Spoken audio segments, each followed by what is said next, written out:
Hey, everybody. Welcome back to the Modern Customer Podcast. I am your host, Blake Morgan.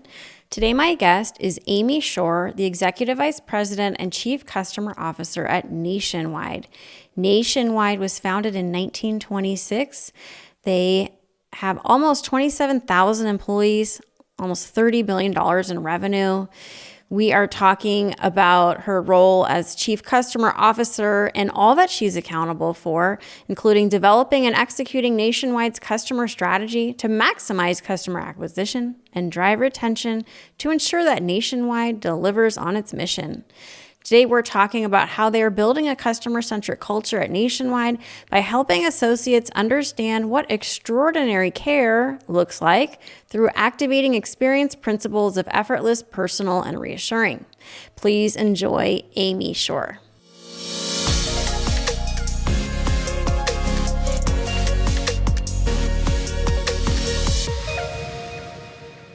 Amy, welcome to the Modern Customer Podcast. So great to see you. And we were just chatting that I'm just loving your suit jacket in fuchsia. So bright and cheery for spring. Welcome to the show. Thank you. Yes, we've been having a few cloudy days, and I'm trying to encourage spring to hurry up and arrive in Ohio. Yes, yes. Well, when you dress the part, I think it helps change the weather. I really believe that. So Amy, I found you because I had posted some content on LinkedIn about employee experience, and you reposted it with some of the successes you'd had just at Nationwide. And so we'll talk about that and all the amazing work you're doing as Chief Customer Officer. For those who don't know you, you've had an incredible career at Nationwide. Can you just sort of give us the high level on who you are and how you came into this amazing role as Chief Customer Officer? Sure. So, Amy Shore, I've had the pleasure of working for Nationwide now for 25 years in a variety of leadership roles, really predominantly inside of business units. And I would call all of the roles I've had customer adjacent. Sales or product development or leading the service centers. So I have been customer minded throughout my entire career. And Nationwide created the chief customer role about 3.5 years ago now. I got a call from our CHRO saying, would you be interested in the role? And I said, sure, I would be very interested in the role. And then I had to Google, what's a chief customer officer and what do they do? Because it just wasn't a role that I was familiar with in the C-suite. So really what the board and our CEO gave me the opportunity to do was paint on a blank canvas. What should the chief customer role be here at Nationwide with our structure and our values and our mission? So started that about 3.5 years ago and could not be more thrilled to have had the opportunity to reinvent my career at this stage. Okay, so Amy, because you mentioned it, we have to know, what did that sketch pad look like? What did the Chief Customer Officer role include, and how was that process for you? Mhm. So I started by just speaking to as many experts on CX as I could, cold calling people across the industry. Spent time with many names that you probably know. Gene Bliss, the Chief Customer Officer 2.0 book from Gene Bliss became kind of my Bible of learning. I took my team and I through becoming CX certified, either at the champion or the expert level, so we could really understand the science part of CX and how important that was going to be. But for us, we're a mutual company and we have 10 distinct business units. So we exist across at the enterprise level to help elevate the customer experience across 10 unique business units. And so it was really becoming a shared service, a center of excellence that accelerated the work inside of 10 distinct units. Yeah, that's a lot. And so when you're dealing with so many people and different products, like I think for so many of our listeners and viewers, it's hard to even imagine, like, what do you do in the first 90 days as a chief customer officer? Would you be willing to share with us what your first 90 days look like? Sure. My first 90 days was all about learning and listening, and I think that's common for any new role that you start, but particularly in a role where I needed to become the expert in order to help the organization understand what might be best for us. So while I was doing all of that work to learn from external experts, I was also doing a lot of learning and listening about what was already happening inside the organization. I mentioned we're a mutual company, so that means we really only exist to serve our customers. And so there was a lot of work already underway in pockets across the organization. So bringing all of that together, understanding it, and figuring out what's the right way to structure my team was really important. So we focused on customer strategy and engagement. We focused on I would call it the blocking and tackling of Office of Customer Relations. We stood up a billing team because for many insurance customers, the primary interaction they have with their insurance company is getting a bill. And then we stood up a team that really focused on how do we enable our associates. And that's where the team that birthed, if you will, the tool, the voice that I shared information about when I reposted your LinkedIn post. Yeah, so that's a great segue to the content and the topic. The post that I had included was about listening to your frontline workers, and you were talking about how your 7,000 line associates were doing that through a new tool. Can you just share with us how you enable Nationwide to listen to its frontline workers?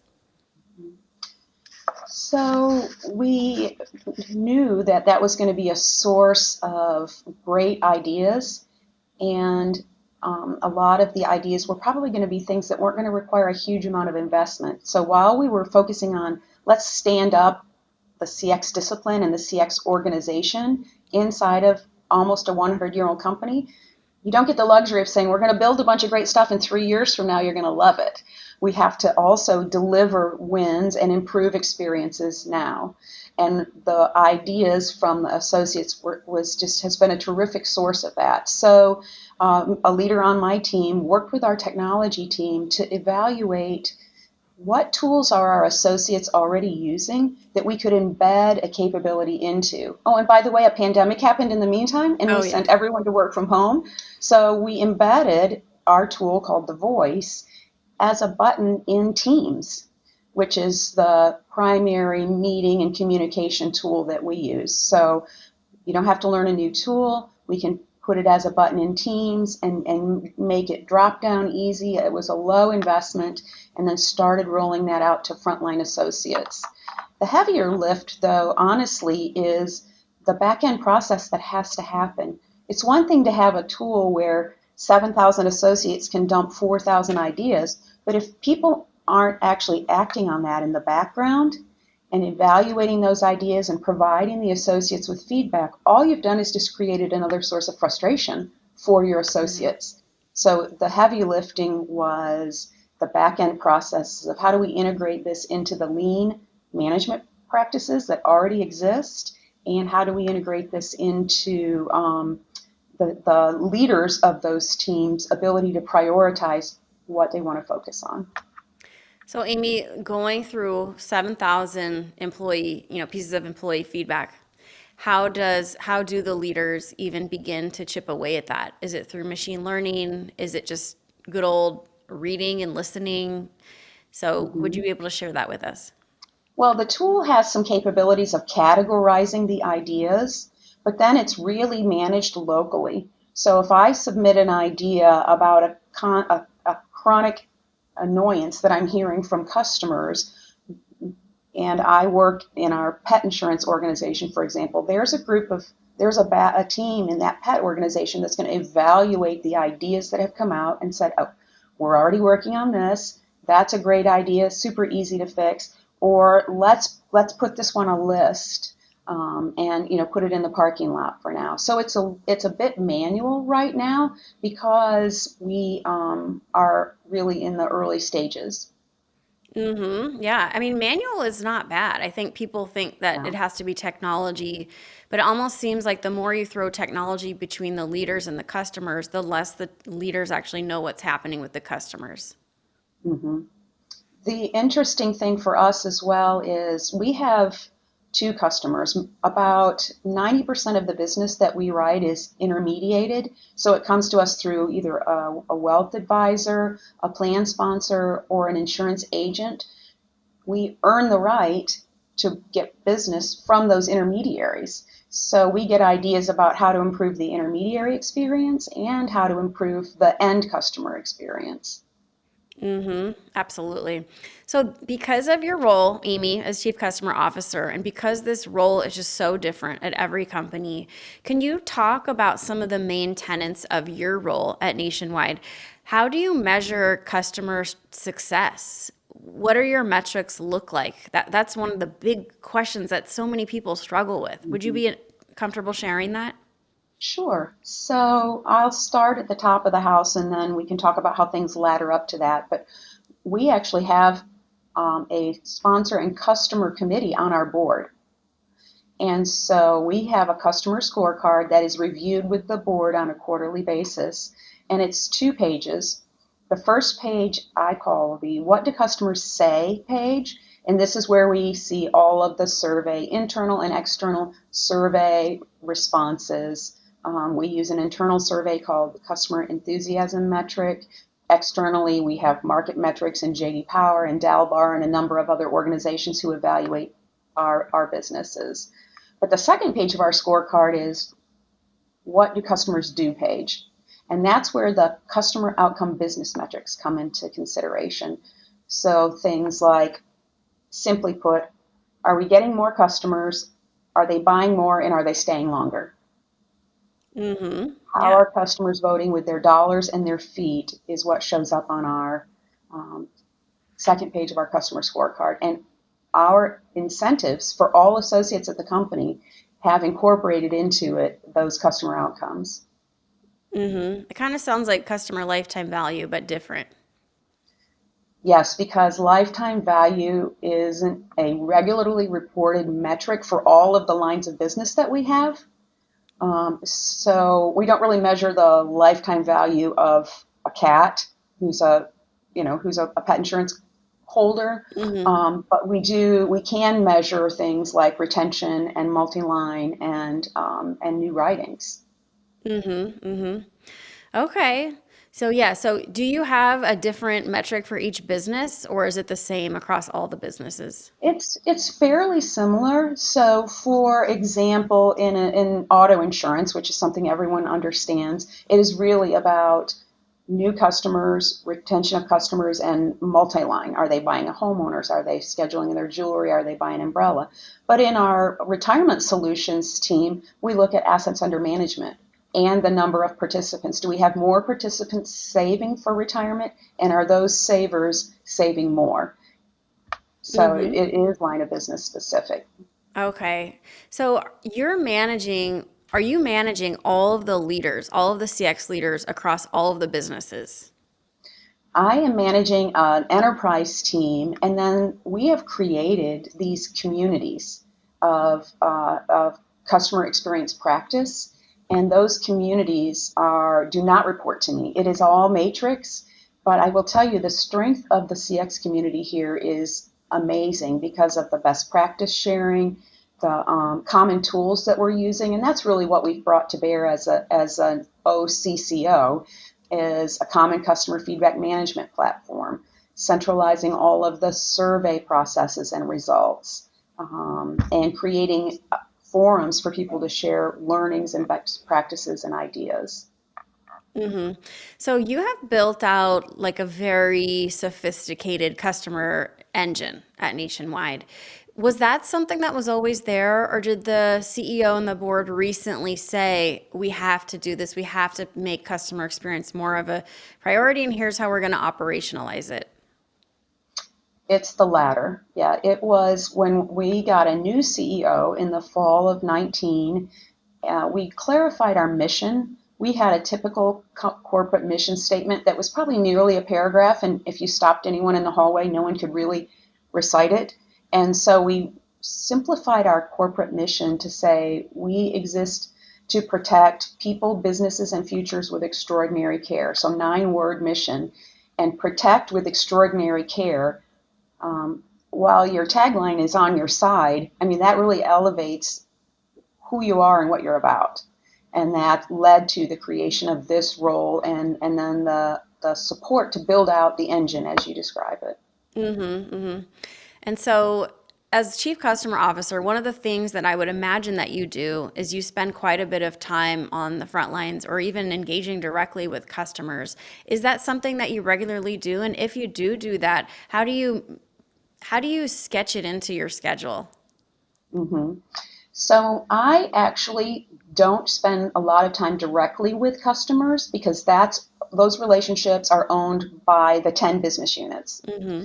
But who I do spend time with are those people who are spending time in those communities that I described. A great example is the service community, where one of my leaders leads the service community, and these are all leaders from across the organization who run call center operations. And we start every meeting with, tell us what's going on. What are you hearing from your customers? What are pain points that your associates are having in delivering service to your customers? And we uncover and are able to deliver solutions that help kind of raise everybody's boat, whether it be they need a new technology, they need some telephony solutions. We need to be able to deliver laptops to new associates faster was one of the pain points we learned is as we were seeing the great resignation and so much turnover, we were finding that if we didn't get a laptop to a new call center associate within just a few days, they would find a different job and accept that job and resign from us before they'd even started. Oh, yeah. And So so why, how would they work if they didn't have a laptop? that was the problem, Right. exactly.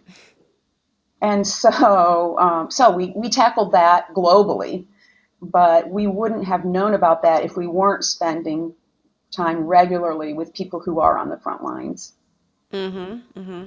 We Yeah. also have the opportunity, we've created, I have a great communications team that supports me, and we've created a biannual state of the customer report Mm-hmm. because we feel like it's really important for all 24,000 of our associates to have access to information about customers. What are they saying? What are we hearing? What are recent customer trends? And now that I'm cranked up, I could keep going on and on. You can tell I feel so much passion about this, so I'll pause.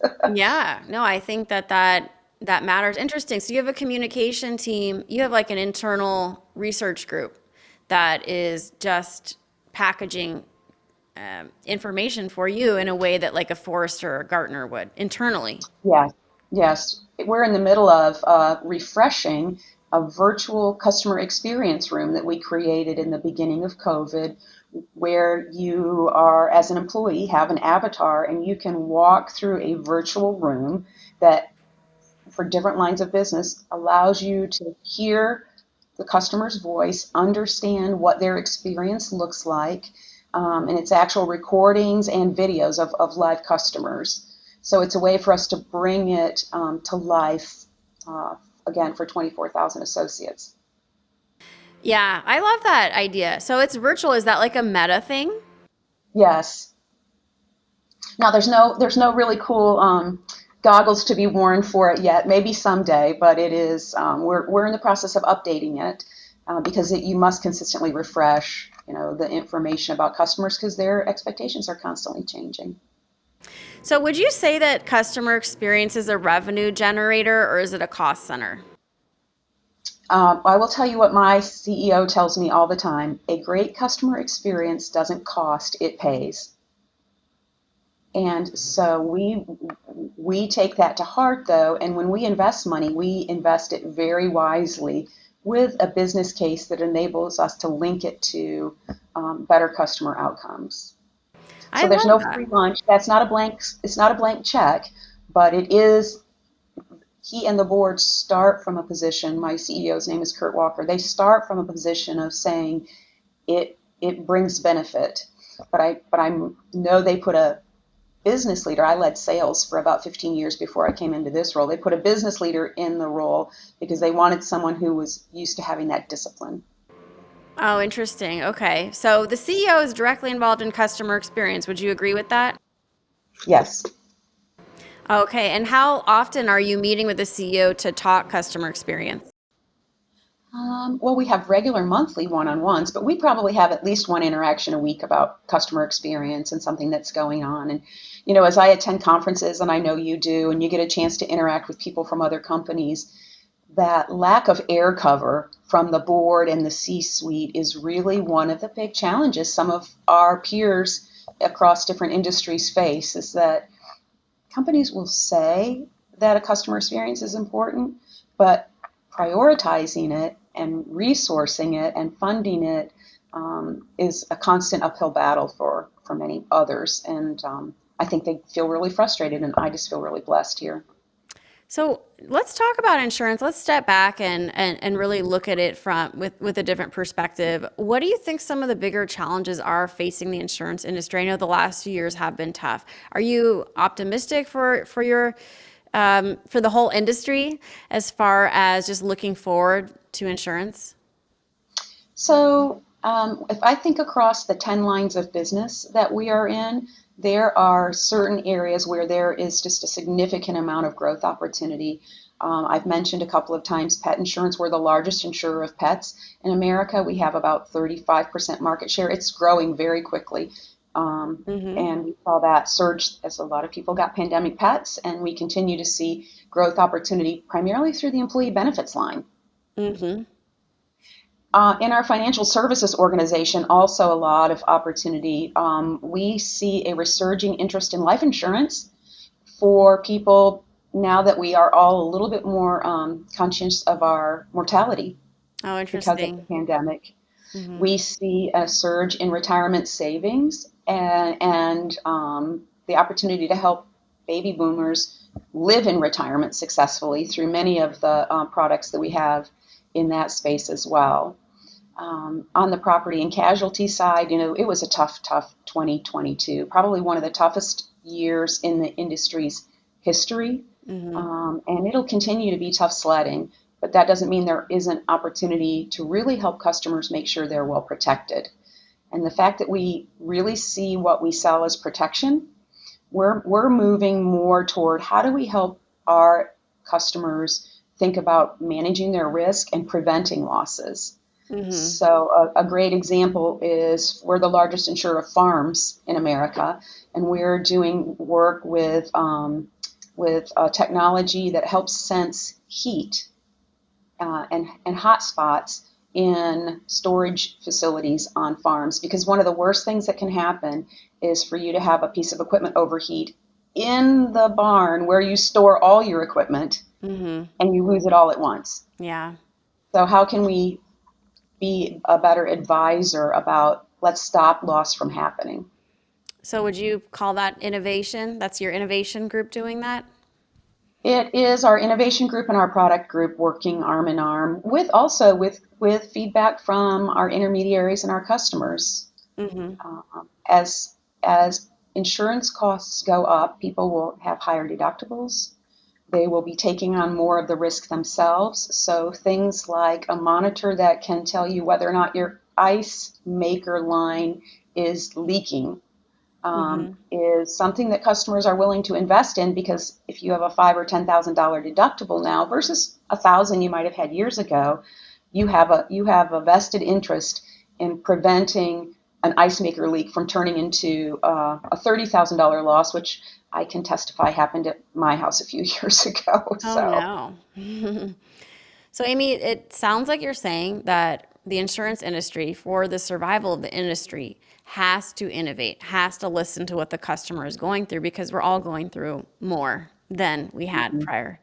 And so it's almost like you have to completely shift the mindset to going after customer issues before they happen, innovating before the customer has too much loss. And in an industry like insurance, generally you only talk to the customer maybe once a year. You don't always know what's happening with the customer. And so I think other insurance companies have something to learn from Nationwide, because it just sounds like you really are listening all the time, not just once a year talking to the customer. Mhm. Well, and we have great relationships with those intermediaries who represent those customers. So many of our great ideas come from advisory councils. Also, we have a customer feedback management platform that takes all recorded calls, emails, social posts, complaints, and on a daily basis, it takes that unstructured data and turns it into structured data for us. So Mm-hmm. we can see at the global level and then down to the line of business level. What issues are spiking that we need to react to?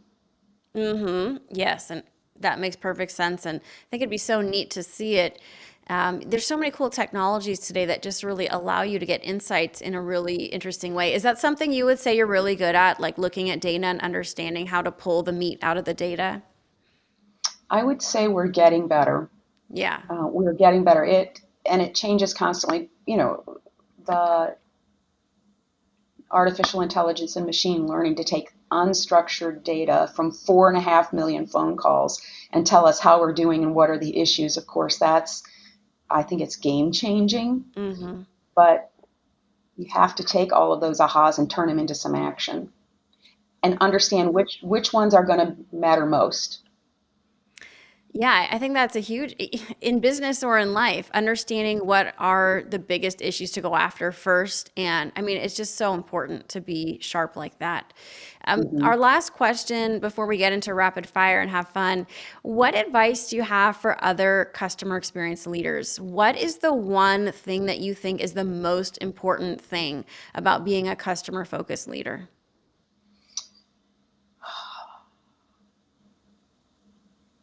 Well, I think you have to be a continuous learner, but you really have to understand how to make it fit in your organization. When I talk about this in conferences, I use the analogy of the game piece from Trivial Pursuit, which was a pie. And you might remember you earn different colored wedges to fill in your pie to win the game. Well, to win in this game, you really have to understand what color and shape wedge is going to work inside your organization because hmm there are so many different kinds of chief customer officers. You really have to know and understand your organization and what it's trying to achieve because it's not a cookie cutter role like some other C-suite roles might be more similar. Yeah, it's not a cookie cutter role. You're building the airplane as you're flying in it. Hmm. Yeah. Well, this has been so fun hearing about your role and all the great work you're doing at Nationwide. Let's get to know you a little bit with some rapid fire questions. Are you ready to take some rapid fire? Ready. Okay. First question, Amy, what does your morning routine look like? Let the dog out. Have steel cut oats with walnuts and berries, green tea, and leave for work. Love that. Do you have a unique leadership hack that helped get you to where you are today? Um, Time is your most precious commodity and the only thing you can't buy more of. So manage your time first. Love that. What do you do to relax at the end of a hectic day? Well, now the dog gets to go out for a walk. Mm. And I love to decompress with my husband. And he's a wonderful cook and he makes me an amazing supper almost every night of the week. Love that. What is your favorite leadership book or resource? I, gosh, so many books. I already mentioned the Chief Customer Officer 2.0 book, which was so helpful. Um, Gosh, I can't even narrow it down to one. I'm sorry. That's I okay. failed at my rapid fire. No, that's a tough one. I would struggle with that myself. What's your idea of perfect happiness? Perfect happiness. I think perfect happiness happens in the moment. Mm-hmm. It's happiness in a moment, whether it's a small happiness or it's a major happiness. The day my daughter got married was a day of perfect happiness. But also, I went to Phoenix with a girlfriend last weekend and we sat at the pool and drank umbrella drinks and read magazines. Also a day of perfect happiness because it was happiness in the moment. Mm-hmm. Mm-hmm. Love that. What is one mental health strategy for managing hard days? Get up and walk around and walk away Mm-hmm. and move your body. Yes. Well, we talked about your vacation in Phoenix, but what is your favorite type of vacation? Well, my favorite type of vacation is a beach vacation, but for my fabulous husband, who I've described, that is not his. So we do all kinds of vacations. We're getting ready to go on a river cruise in Europe in May. So super excited about that. If you could have lunch with anybody dead or alive, who would it be? Well, I think this might sound corny, but I think I would want to have lunch with my parents. They're both deceased and didn't get a chance to see many of the things that have happened in my life. So I'd like to just have lunch with my parents. Beautiful. If you had to describe your outlook in one quick motto, what would it be? I think it's as a child of the '80s music, I would go "Roll with the Changes," which is a terrific REO Speedwagon song. Okay, very cool. Well, Amy, this has been so fun, so interesting, and I just wish you all the success in the world as you continue doing your Chief Customer Officer important work out there in the world. Thank you so much for having me. I appreciate it. Everybody, you have been tuning into the Modern Customer Podcast. Until next time, thank you for listening.